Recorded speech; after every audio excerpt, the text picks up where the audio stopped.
We pick up from where we left in the previous video, so now we are ready to write transparency metadata and assign it in our audio files. We're once again in the examples directory. This time we select another script, that's this one, write metadata, and here, of course, we're going to be writing transparency metadata for the first time in an audio file, and we will be working in 4 steps. So first of all, we load the private key from the PEM file, and of course we need this for doing the actual cryptographic signing of the transparency metadata.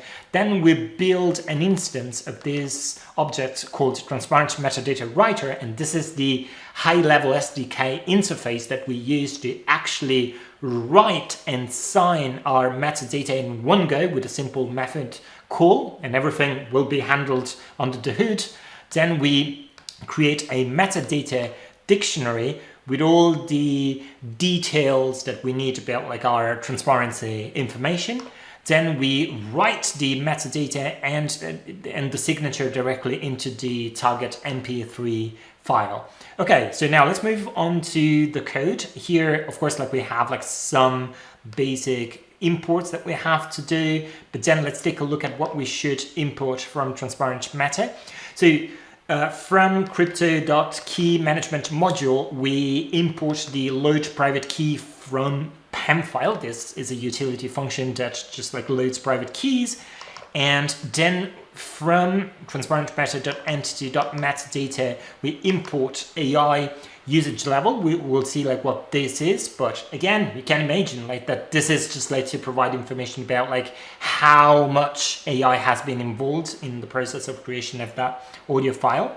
And then, okay, yeah, here we just import the configure logging just like to run the logger, and this is like the key of it. From TransparentMeta.sdk, we import a factory function that's called build TransparentMetadataWriter that's responsible for generating an instance of a TransparentMetadataWriter. Okay, so then we have the audio path that we want to write metadata info into, and I just like pass like this file.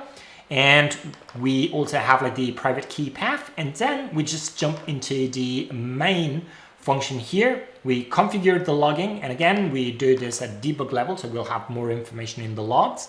Then we load the private key by calling load private key from PEM file and passing obviously the private key path.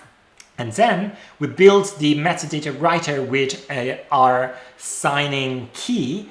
And we do that by using this factory function that, once again, so we don't need to instantiate the transparent metadata writer ourselves, but rather we can just use this factory function that creates that object for us. And the only thing we should serve is the private key.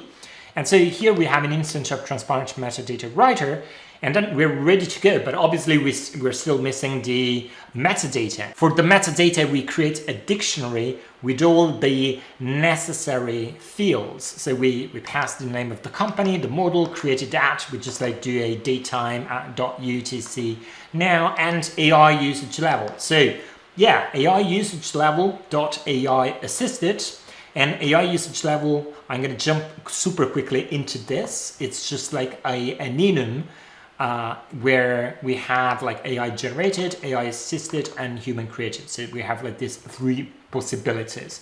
Then content ID, user ID, the private key ID, and then we have additional info, and here we're going to pass attribution information, so lyrics, composer, and singer, who is our mythical AI HAL 9000. Okay, so now we have our metadata dictionary. So what we do is we do a transparent metadata writer.write. We pass the audio path of the, in this case, the MP3 file we want to embed our metadata into, and we pass the metadata dictionary. We do that, and then all of a sudden that file will now have the metadata embedded and signed. And as you can see, you don't have to do any signing at this point because everything is handled under the hood for you. by TransparentMetadataWriter.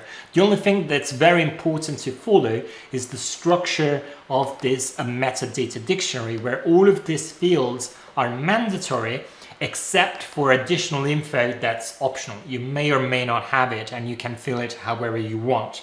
Okay, so now we're ready to go. We'll launch this. Let's run it. Okay.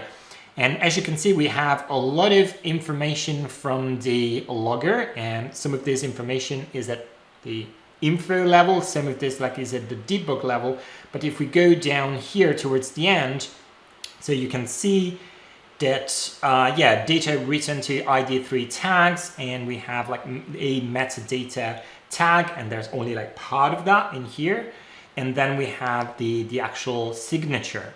Okay, and everything was successfully, so everything's hunky-dory. So now the only way to see whether or not this has been successful is to read the metadata and verify the validity of the signature, but this we'll do in the next video.